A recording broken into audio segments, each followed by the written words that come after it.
Welcome to Sports Talk with John and John. I'm the Shark. We got Pops. How you doing? And we got John. Knicks, baby! Yeah, let's talk about that. Jalen Brunson, 25 points, named the NBA Cup Finals MVP. Knicks take it down. How you feel about that? John?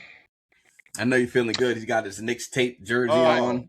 He got his mix. He got that one. What do you have that since Las Cruces, New Mexico? Yeah. No, this is my Bernard King throwback. Thank you very much. Oh, no. Right, No. so Big you respect guys- on that. Big respect, yeah. You want to? No. You tried to throw a jab. It just fell short. No, I right? take that back. Bernard King is reverence. That's you bow down and So- Nick reverence. That's the king. Bernard King. King. Bernard King 30. should get the trophy. Yeah, anybody but Pat Ewing. I have his jersey too, by the Slap way. him. Throw Slap it away. him. Burn it. Slap him. Slap him. But to answer your question, it's the first time since '73 that the Knicks have a championship in any kind of capacity next to the name. It was bitter.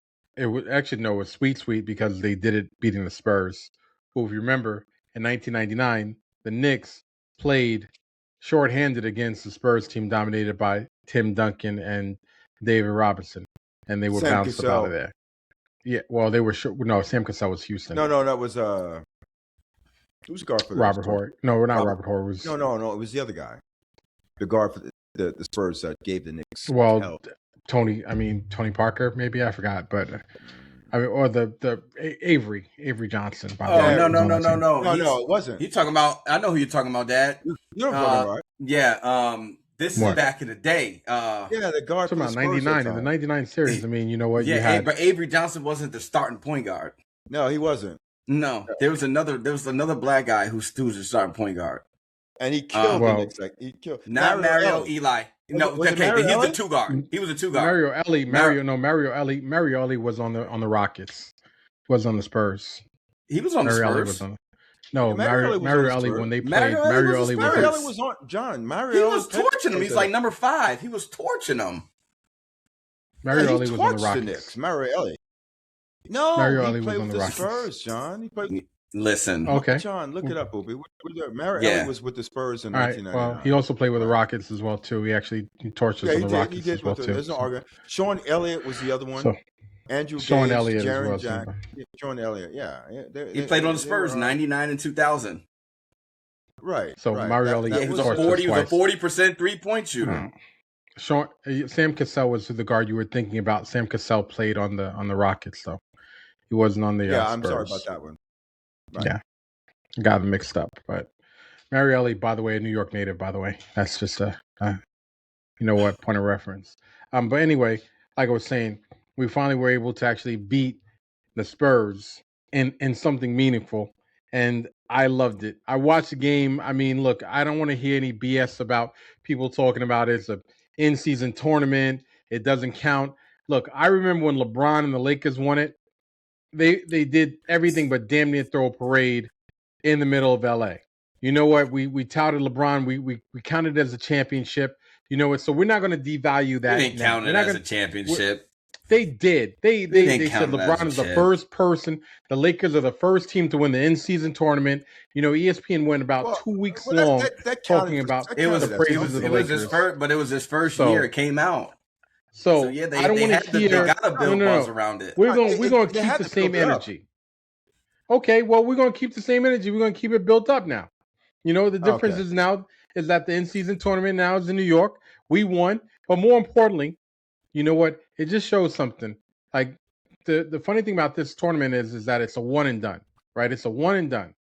So right now you have teams that are battling out right now, and I think health-wise, most of those teams are at their strongest. You know what I'm saying? Most of these teams are at the healthiest that they're going to be. Keep in mind that OKC just got beat by San Antonio. Like, there's no question. Like, San Antonio brought it to OKC. It's a close match, but San Antonio edged it out, right? So now you look at the Knicks, who I have picked to win the East this year. Like, I have the Knicks picked to win the East. And you say to yourself, psychologically, if you beat San Antonio in the in-season tournament, if you hypothetically, if you actually ascend to the point where you might have to see them in the playoffs, do you say to yourself, well, we know we can beat them? does it resonate? And do you also say, well, we know we beat the team that could beat that maybe playing the team that we have to possibly face in OKC? So does this make the Knicks psychologically a contender in their minds? Does it? I'm just throwing it out there because I think it does. I think if you're the Knicks, I think you say, nah, look, that team, San Antonio was full strength. I don't want to hear, what they had all their pieces. You know Could what? they beat San Antonio in a 7-game series if it ever came down to it? No. So you say no, and I'm saying to myself, San Antonio had a lead in that game in the third quarter, right? Okay. I mean, and I watched the Knicks do something that this year that they didn't do last year. Don't you say that. Play comeback basketball? What? Play comeback basketball? No, not play comeback. Because that's all they did last year in the playoffs. The Celtics, all of them. No, not play comeback basketball. But basically play off of their bench. Okay? Oh. They didn't play off their bench last year. This year, you know what I watched? I watched 3 contributors coming off the bench that basically contributed major. Big Mitch had 10 offensive boards, right? You had Jordan Clarkson come in. Jordan Clarkson came in, and he was a microwave on the offensive side. Don't forget Golick. Forget it. Like, you know what? And mind you, Deuce McBride wasn't even in the lineup. You know what I'm saying? Chambers is injured. So what I'm saying to myself is that if basketball last year would have been just my starting 5 versus your starting 5, I think the Knicks would have won the East, hands down. I think the problem was that the starting 5 was playing 45 minutes. They were tired, and Tibbs never really went to the bench. And by the time he did, you know what? Game was out of hand, was out of reach, and teams exploited that. If you look at what Indiana did to him, Indiana just ran him off the court. They got the Knicks. They were tired. The trajectory of the Knicks was hold you down for 3 quarters. By the time the fourth quarter becomes mid-range, midway through the fourth quarter, we're going to run you out of the gym because we can play 12. You play 6. You know what? Our 12 is more rested than your 6. And they ran him out of the gym. Now I looked and I'm like, damn, Tibbs played 9 guys. I mean, not Tibbs. What's the head coach for the Mike Brown. Mike Brown played 9 guys with minutes. You know what I'm saying? In this game. 9. You know what? And everybody looked fresh. Everybody looked rested.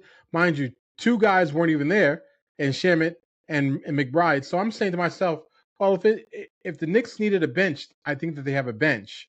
You know what? So now playing OKC or playing the Spurs, you know what? I think that there's a shot.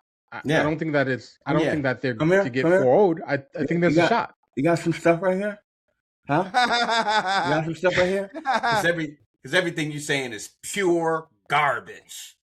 Pure garbage. Whatever, man. Yeah. Okay. Whatever. Look, you can't even celebrate this because you know why? You know why you can't celebrate it in New York like how they did in Milwaukee and the Lakers? Because the general manager doesn't even want to celebrate it. They decided not to hang the banner.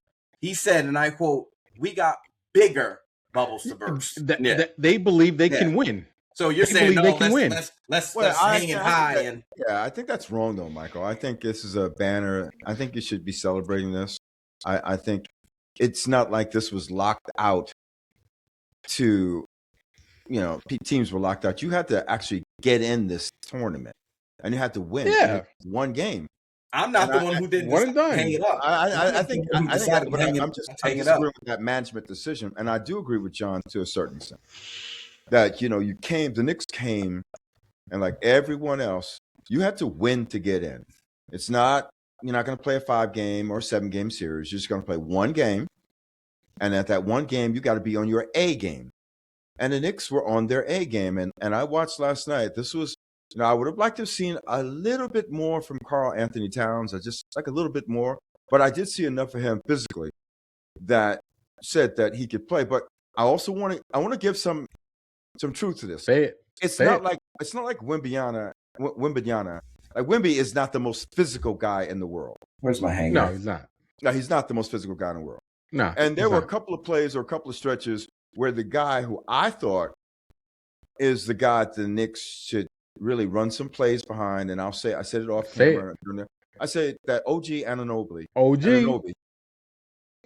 from what he was with Toronto, which was a quiet guy whose design was only there to play defense on LeBron James. Like, hey, we need you to guard LeBron because you're still as big as he is 14. and you're physical enough.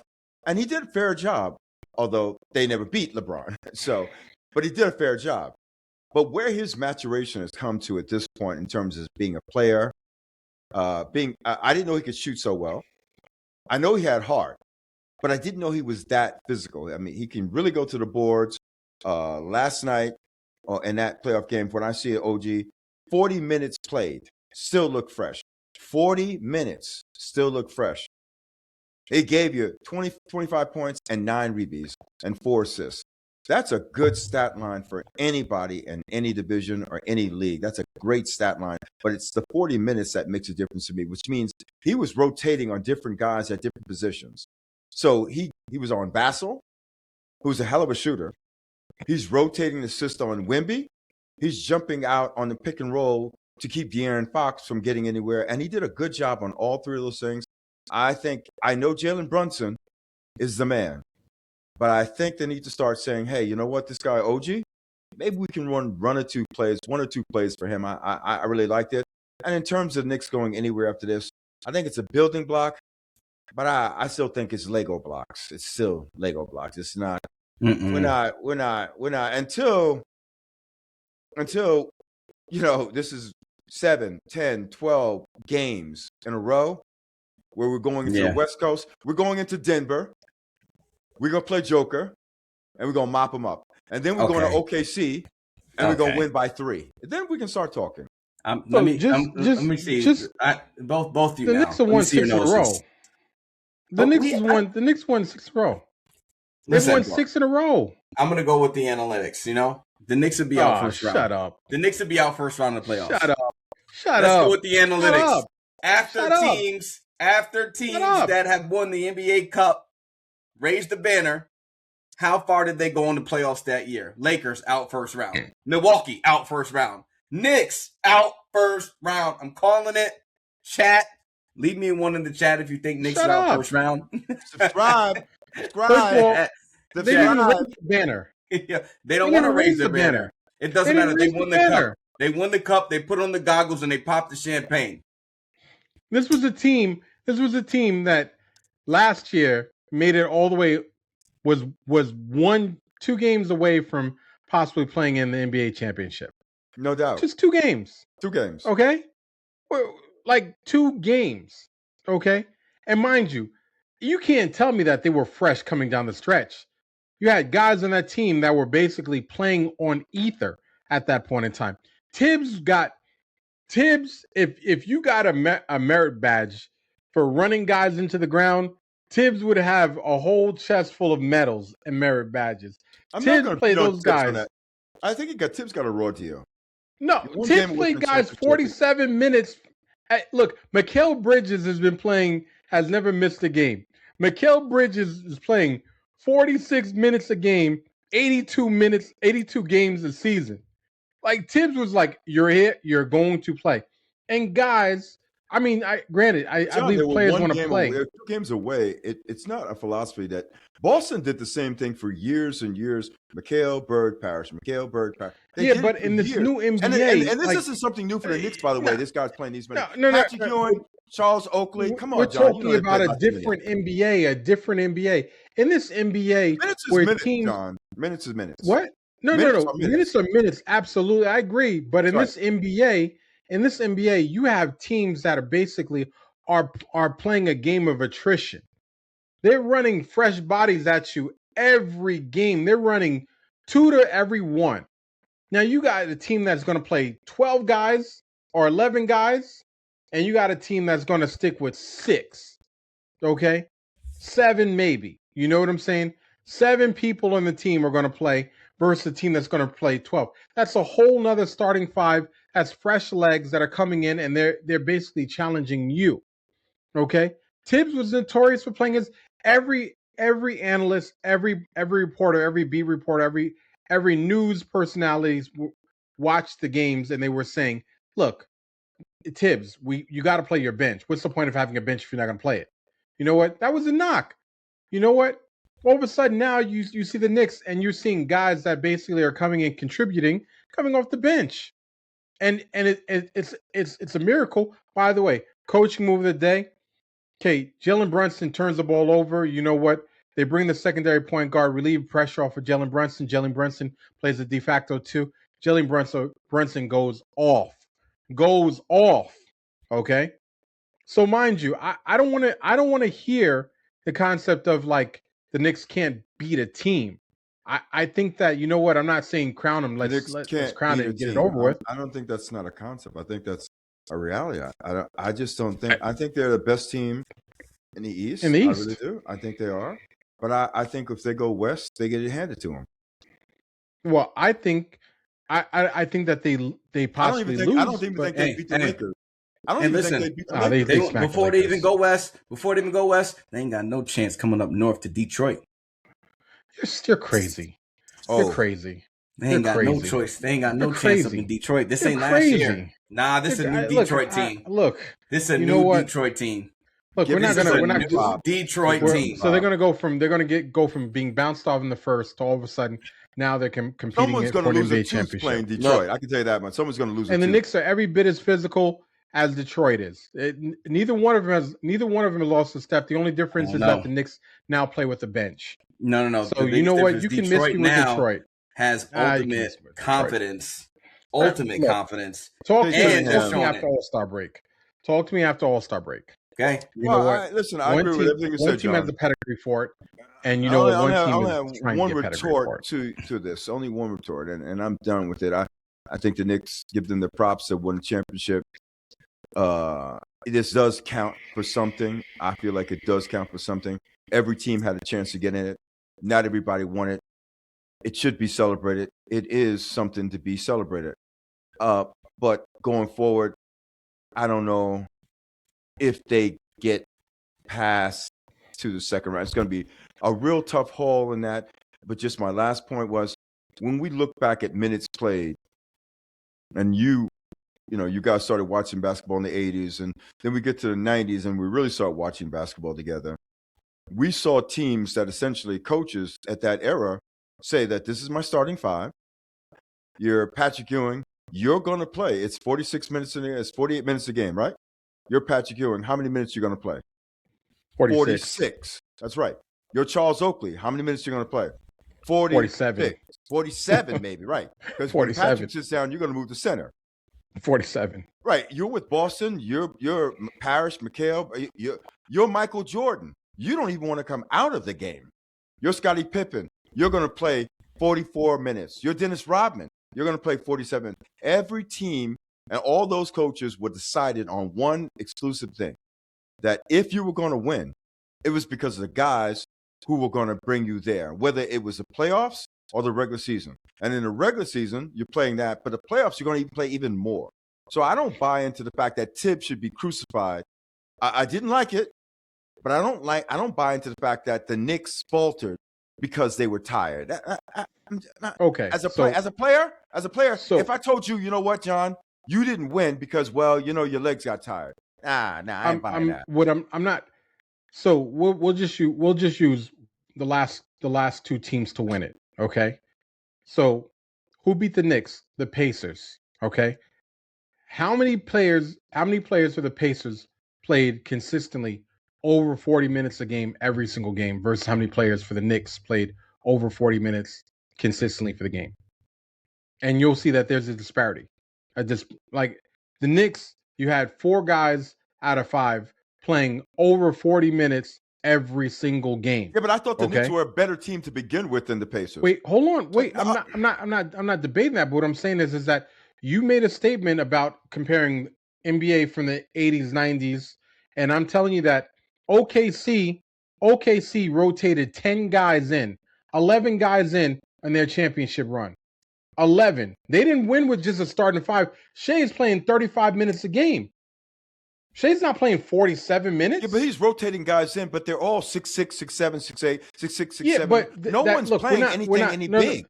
No. The point of the matter is that, you know what? He's rotating fresh bodies in and out. So his guys are coming in with fresh legs.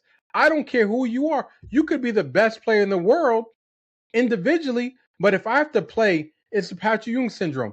Patrick Ewing was one of the greatest centers. However, when he played the Bulls, he had to play not against one guy, he had to play against 3 guys because they're just rotating fresh bodies in to just wear him down. And that's what they did against the Knicks. It's fine.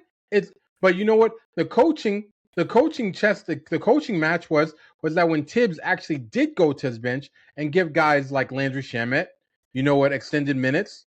And the year before that, I call him LA Fitness. He's no longer with the Knicks team. Michael, you know what I'm talking about. You know what? Guys that basically had to come into the game because of circumstances, they came in and they shined. But Tibbs reluctantly went back to what he knew best, which was old school basketball. And we always say that there's a dynamic shift in ideology between the 2 game styles. In this version of the NBA, where it's more up and down court, you know what? You're going to ultimately get tired. Therefore, you need to rotate fresh bodies in that can basically at least give you a blow by and at least take away 10 minutes of time from your starters. That criticism of Tibbs only relates to Jalen Brunson. It's not everybody. It really relates exclusively to his use of Jalen Brunson over and actually while he was injured and they're really never getting a chance to heal. And he just burned him out. I get it. I'm not going to go back and forth with it. The game has changed, but I'm never going to go with a player in terms of like, hey, you know what? My minutes. If anything, players like, I'm not getting enough minutes. I've never heard of players saying I'm getting too many minutes. I'm not getting enough minutes is the biggest complaint. Now I'm getting too many minutes. So I'm never going to go with the idea of a player saying, well, I'm getting too many minutes. And I don't know any player to his merit that would ever say, well, I'm playing too much. Because that's unheard of. You're a running back. You get the ball 25 times. You want it 28 times, right? I mean, you got it 25, but they said you're going to get it 30. You're not saying, well, I don't know. I don't want to get a 30. I want to get a 31. Yeah, give me the rock. And I'm running right towards Myles Garrett. How many players for the Spurs played over 40 minutes in the other night's game? Mm-hmm. I don't know. How many? None. I don't know. None. Absolutely none. They got a first-round draft pick on their bench. I wouldn't expect them to run. Well, why? Players want to play. No, coach is first-round draft picks, basically. Yeah. Coach is smart. Coach is like, look, we're going to rotate these guys in. Coach is like, we're going to keep these guys fresh. Why? Because if you have a solid bench, and you have guys that, that's like saying, I got all these bullets, but I'm only going to choose to shoot 5. I got all these guns, but I'm only going to shoot 5. I don't like that analogy. You got all these guns. You're only going to take out 5? I don't like that analogy. I don't like it. Why? I don't like it. OKC does it game in, game out. OKC plays a standard rotation of 10 guys, 2 different starting 5 lineups, and they're 25 years old, for God's sake. So we're saying only do it when they're young. Give young guys fresh legs. What a great concept. That's like saying, you know what? Wow, carry umbrella because rain is wet. Like that's what you're saying. No, I'm saying they're 25 for a reason. And the reason why isn't because of the minutes playing. I'm saying that in terms of rotating them, if you let them stay in a game, I don't think that with regard, just take the exception of Shea. If you played them more minutes, you would see that they're not as good. Are you saying Chet Holmgren at 39 minutes or 44 minutes a game is going to be good at 44 minutes a game? No, he's going to tear off. And that's what I mean by the young guys. He's going to tear off, not because he isn't an athlete. He's not there yet as a preeminent athlete where his game at 40 minutes is no different than his game at 26 minutes. And that's what an athlete is. Your game at 26 minutes is the same game at 38, 39, and 41 minutes. Because the jump shot at 33 feet after playing 40 minutes is the same jump shot it was at 22 minutes. You have to make that shot. That's it. I don't want to hear it. You have to make that shot. So rotating Chet Holmgren basically gives him a better advantage to hit the shot. If his shooting percentage is not superior because you're doing that, if it's not superior, then what's the point? It's not like he's getting any better. By your logic, it works for a 26-year-old guy, but it shouldn't work for a 30-year-old guy?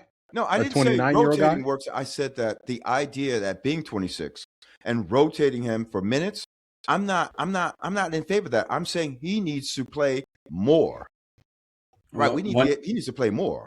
One team's a champion, one team's not a champion. They're in-season champion. And there's also the coach. And the coach who we're talking about, who's he coach for right now? The Knicks. No. Tibbs, who's he coach for right now? Nobody. And on that, we will end this segment. Thank you for tuning in to Sports Talk with John and John. I'm the Shark. John. I'm Dad. All right. I'm John. Knicks.